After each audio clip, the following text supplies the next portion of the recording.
জয় Jagannath. Good morning friends. তো চলে আসলাম তোমাদের সামনে। আর মর্নিং বললাম এই কারণেই, সকাল থেকে তোমাদেরকে মর্নিং বলিনি তাই, নচেত এখন হয়ে গেছে দুপুর। তো যাই হোক, আরেকবার বলি গুড আফটারনুন। তোমরা দেখছো সকাল থেকে আমি ভিডিও করিনি, তোমাদের সামনে আসিনি, তো একদম দোকানে এসে ভিডিও করছি। আর এইটা কিভাবে করছি তোমরাও চিন্তা করতে পারবে না। কাঁচের ভেতরে আমি মোবাইলটা রেখেই ভিডিওটা করছি।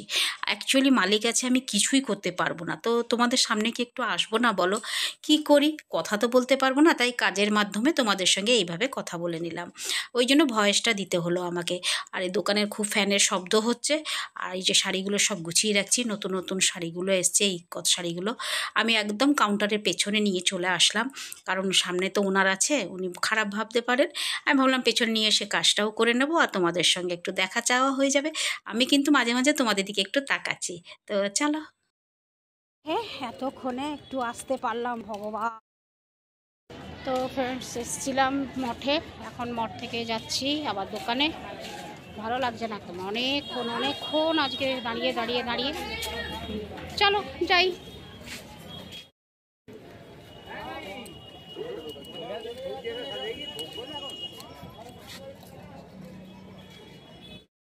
তোমরা দেখো, আমি মোবাইলটাকে ঠিক করলাম, কিন্তু মোবাইলের দিকে একদম তাকাচ্ছি না, কারণ আবার সেই কাঁচের ভেতরে ঠিক করেই আমি এই কাজটা করছি।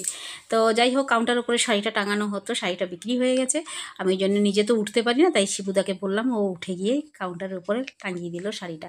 আর আজকে তো শুধু এইভাবেই ভয়েস দিয়ে দিয়েই দোকানের ভিডিও করলাম। আজকে তো আর বাইরের ভিডিও কিছু থাকছে না, যতটুকু দোকানের ভিডিওই করছি। আর মাঝে মাঝে দেখো, আমি নিজেকে একটু দেখছি, কি বলবো, ওইরকম মুখটা কেন করলাম জানো? ওই যে মালিক বসে আছে, আমি কিছু বলতে পারছি না, ওই জন্য। তো কী করবো বলো, ওই জন্য মুখটা কীরকম করছি। তো যাই হোক, এবার বেরোতে হবে। এখন কটা বেজে গেছে বলো তো? ওই জন্য আমি ঘড়িটা এখন দেখছি, এতে 5টা অর্ধেক, মানে 5:30 বাজে। নিজে নিজেও হাসছি। গুড ইভিনিং ফ্রেন্ড, চলে আসলাম আবার। এখন ওনার ছিল, বাইরে গেছে একটুখানির জন্য, ওই জন্য চলে আসলাম তোমার সাথে কথা বলতে। তো দোকানে ভিডিও করতে পারছি না, তোমরা তো দেখছো লুকিয়ে লুকিয়ে ভিডিও করতে হচ্ছে। তো এখন টিফিন খেতে যাচ্ছিলাম, যেই দেখলাম উনি বাইরে গেলেন, তো ভাবলাম চলো একটু মুখ খুলে তোমাদের সঙ্গে কথা বলে দিই। এতক্ষণ মুখ খুলে কথা বলতে পারছিলাম না, বোবার মতন ছিল। কোনো স্টাফ আসেনি, দোকান পুরো ফাঁকা আজকে আমাদের।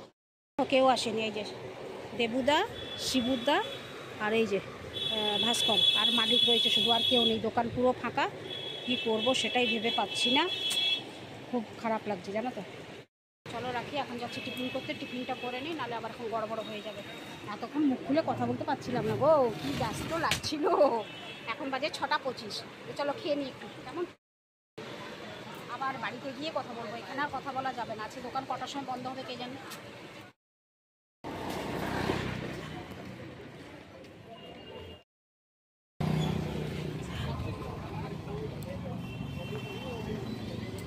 তো বেরিয়ে পড়লাম ফ্রেন্ডস দোকান থেকে। উফ, আজকে বেরিয়েছি 10টা 10-এ, এখন 10টা 10 বাজে আমি বেরিয়েছি। কি ভিড় গো।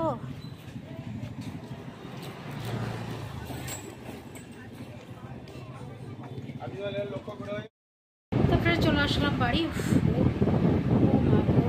পৌনে 11টা বাজে। কেন বলো তো? ফুল আনলাম, ফল আনলাম, আঙুর কলা আবার নিয়ে আসলাম। কালকে মঙ্গলবার মায়ের পুজো, তোমরা জানো যে আমি, তোমরা হয়তো 2 বছর ধরে জানো যে আমি মায়ের পুজো করি, চৈত্র মাসের মঙ্গলবারগুলো করতে হয়। তাই আজকে কোনো স্টাফ আসেনি, জানো। আমরা দোকানে মাত্র কত 4 জন, একটা ছেলে 3 জন, আমি 1 জন, ব্যাস। ওই তো তোমাদের বলছিলাম। চলো একটু বসে নিই। আজকের ভিডিওটা আর কিছু করবো না, ভাবছি আজকের ভিডিওটা এখানেই শেষ করে দেবো। ফিরে আসবো আবার কালকে সকালে। দেখো বিছানাপত্র আমার অবস্থা কী, যেগুলো সব গোছাতে হবে, ঘর ঝাড় দিতে হবে। 11টা বেজে গেল, আর কী করবো বলো। আর ওই জন্য কিছু বলার ইচ্ছেও নেই, কোমর সব ঘুরে গেছে, মানে এখন একটু শুতে পারলেই হলো।